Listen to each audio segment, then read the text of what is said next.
ये दुनिया का सबसे अकेला योकाई है। ये इंसानों से बहुत प्यार करता है, पर इसके साथ ज्यादा समय बिताने वाले हर इंसान की जीवन शक्ति खत्म हो जाती है। वे जल्दी बूढ़े होकर मर जाते हैं और योकाई को इसका पता भी नहीं। ये लोगों के पास जाने से खुद को रोक नहीं पाता, बस उन्हें बार बार मरते हुए देखता है। आखिरकार वह अकेला भटकने लगता है। जब वह इंसानों से दूर रहने की कसम खाता है, तभी एक दयालु बूढ़ी औरत उसे ढूंढ लेती है। वह उसे घर ले जाती है, मोबी नाम देती है और परिवार की तरह रखती है। रोज उसे सूखे मछली के छोटे स्नैक्स भी देती है। मोबी घर में चीजें तोड़ता है, फिर भी वह मुस्कुराकर उसे प्यारा कहती है। पहली बार मोबी को अपनापन महसूस होता है, पर यह खुशी ज्यादा देर नहीं टिकती। धीरे धीरे बूढ़ी एनी खांसने लगती है। उसका शरीर हर दिन कमजोर होता जा रहा है। मोबी को लगता है कि यह सिर्फ सर्दी है, इसलिए वह एनी के पास रहकर उसे दिलासा देता है। फिर एक दिन एनी का बेटा डेविड घर आता है। वह सालों से नहीं आया था। वह अपने सपनों के लिए बड़े शहर गया था, जिससे उनके रिश्ते में दूरियां आ गई थी। डेविड ने मोबी को गंदा आवारा बिल्ली कहा तो एनी भड़क उठी। उसके लिए मोबी सिर्फ बिल्ली नहीं, परिवार है।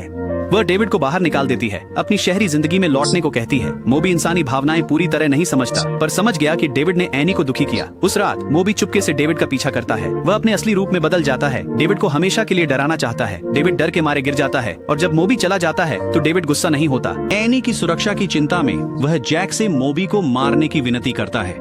जैकी मोबी को ढूंढ लेता है। वह उसे एनी को छोड़ने के लिए समझाता है, इससे पहले कि बहुत देर हो जाए, पर मोबी नहीं सुनता। उसे लगता है कि कोई उसकी प्यारी जिंदगी खत्म करना चाहता है। एक भयंकर लड़ाई शुरू हो जाती है। लड़ाई में जैकी समझता है कि मोबी अपनी शक्ति नहीं जानता, कि वह पास रहकर ही इंसानी जीवन सोख लेता है। जैकी उसे सच बताता है, अगर मोबी एनी के पास रहा तो वह उसे मार डालेगा।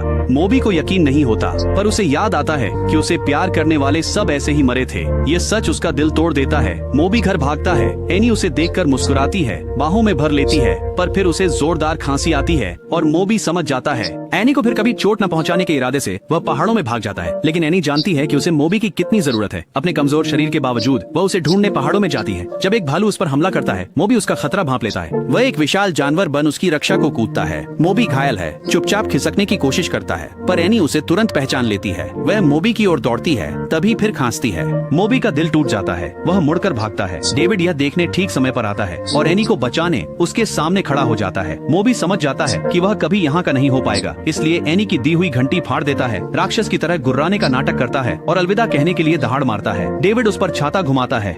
मोबी को चोट नहीं लगी, पर वह नाटकीय ढंग से गिरकर चिल्लाता है। यह एनी को खतरनाक लगने का आखिरी नाटक है। एनी सब समझ जाती है। मोबी को दूर जाते देख उसकी आंखें भर आती हैं। मोबी एनी की घंटी मुंह में लिए जंगल में गायब हो जाता है। वो फिर कभी इंसानों के पास नहीं आएगा, पर एनी के साथ बिताए पल उसकी लंबी अकेली जिंदगी को गर्म रखने के लिए काफी होंगे। अगर तुम एनी होती तो क्या मोबी को अपने पास रखने की कोशिश करती? क्या तुम जिससे प्यार करती हो उसके साथ रहने के लिए अपनी जान जोखिम में डालती?